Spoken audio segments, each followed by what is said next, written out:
Good afternoon, everybody, and all my little viewers. Today is Sunday, and you know that we always read a book on Sunday. So we're going to read the Family Reunion book of the John Deere series. This is the third in the series. Johnny Tractor was the first, and Corn Picker was the second.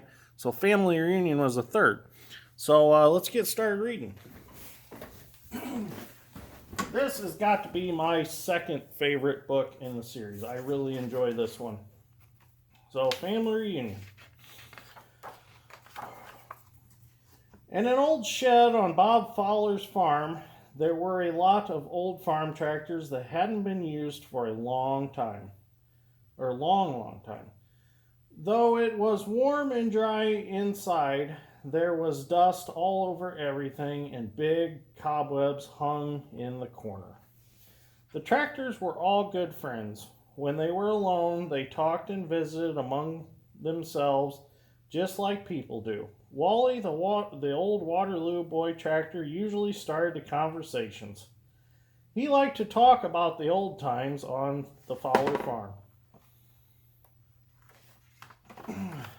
I was the first tractor Grandpa Fowler ever had, Wally would say proudly. He was just a young man back in 1923 when he brought me home.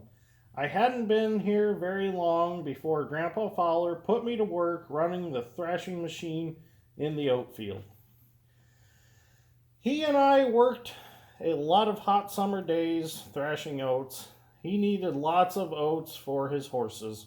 The neighbors used to come by and watch me work. Then they would ask Grandpa Fowler if he'd bring me over to their farms and help them with their thrashing. I was glad to do it. Donald, the Model D tractor, stood next to Wally. He was a low and strong with big yellow wheels with iron lugs. He had a steel seat and a beautiful set of fenders. He liked to brag about the number of acres he could plow in a day. One day back in 1930, Grandpa Fowler started me up just as the sun was coming up, and when we quit that night, we had plowed 15 acres. I remember lots of times he would take me to the county fair to enter me in the plowing match. I won a lot of trophies for him. They are up in the big house in a nice case, he told them all.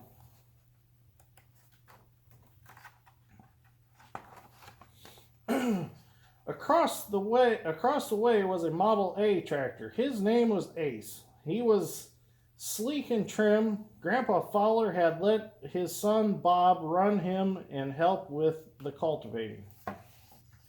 Bob was just a teenager when he first started running me, Ace said, smiling as he remembered those days. We cultivated corn and beans acre after acre. He never had stopped and give me a rest like he did with the horses. The horses used to stand in the pasture and whinny at us as we went past. I think they were really glad that they didn't have to work so hard in the heat and the bitey flies anymore. Bob was sure a good tractor operator. He always kept me clean and greased and put away in the shed at night. In another corner was a little Model M tractor. He didn't like his real name, so everyone called him Mighty. He was small, but he could do so many things that no one ever made fun of him for being smaller than the rest. When one of the tractors would ask about some of the things he used to do for Grandpa Fowler and Bob, he would say in a quiet, proud little voice, "Well, I mowed the hay and the roadside ditches. I moved lots of snow and dirt with the blade they put on the front of me. I plowed the garden for Grandpa Fowler and planted sweet corn. One time, Bob Fowler entered me in a tractor pull with lots of other tractors my size, and I outpulled them all."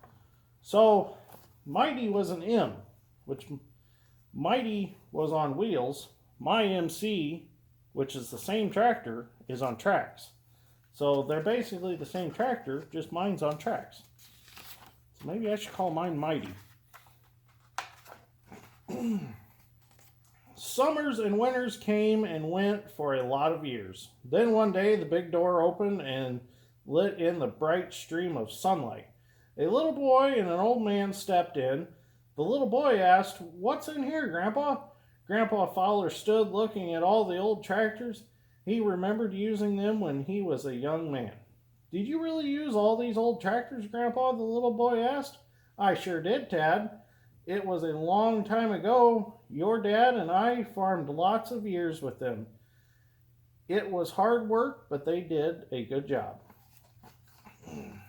When the new tractors came along, we just put the old timers out here to give them a well-deserved rest. "Won't we ever use them again, Grandpa?" Tad asked.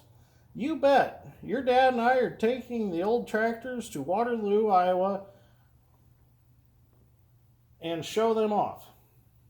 There's going to be a family reunion just for old tractors. But first, we've got to clean them up a little," Grandpa Fowler told Tad. "They sure have a lot of dust on them, Grandpa. They will look just great when we spruce them up."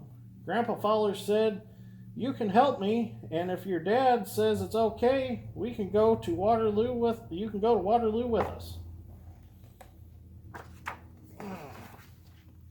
Grandpa and Tad's dad soon came back with lots of old rags, soap, water, and paint and brushes.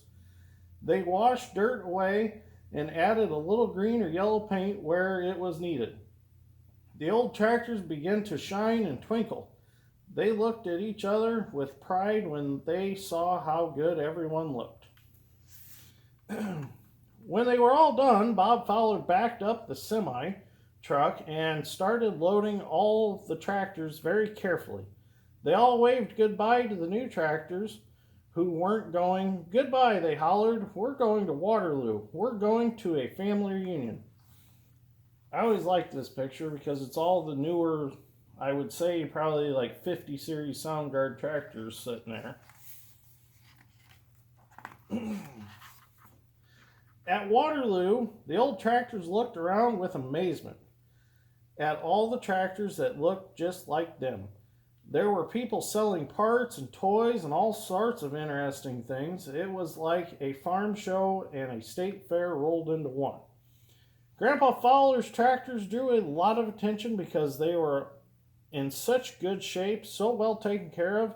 They were very proud when people came along and yelled, "Hey, look at these great old timers." After a few exciting days, it was time to go home. The reunion was over. So it's kind of like going to Rantoul to the Half Century Progress show. I think this is a cool picture. That Waterloo boy doesn't have a hat, but that one does have a straw hat. Oh, last page. All the way home, the old tractors talked about the wonderful time they had. "Do you suppose we'll ever go again?" asked Mighty. Wally, who was the oldest, said, "Yes, we will probably go again sometime. It will be something to look forward to." Ace, the Model A, said, "I can't wait to tell all our friends about the things we've seen." "Do you think they will believe us?" Donald, the Model D, said. "Sure, they'll believe us. If they don't, I'll make them believe it," he boasted. He was always so proud of being so strong. They all laughed at him and then were silent all the way home. It was quiet in the old shed again. All the tractors were backed in their places. The dust had begun to settle on them again. The old tractors had told their friends all about Waterloo and the family reunion. They all thought their own thoughts about old times and new times and the things they had done. They were very content to be snug and dry and to rest in the old shed on Farmer Fowler's farm. The end. That's a good story. So, anyways, thanks for watching. And we've actually, sadly, we've only got one more book in this series. And we're out of books. So I was really hoping they would have continued this series, but they didn't. I think it'd be really cool if they continued it on into like the 20 series, the 30 series, the 50 series, or 40 series, 50 series. I thought that'd be kind of cool, but sadly they didn't. I mean, like I said, this one picture in here was really cool just because, you know, the copyright of the book was 1988, so that tells me that those were probably like John Deere 4450s, 4650s, 4850s. It'd just be cool to know what them tractors actually were. But so, anyways, thank you for watching. I hope you all enjoyed it. And I'm going to go in. I'm going to go work on the 3D printed Gleaner L2 model that I've been working on. If anybody's been following that, it is Sunday, and I'm going to take it easy since I got this bum foot. I'm not getting around very well. So thank you for watching, and I'll see you all in the next one.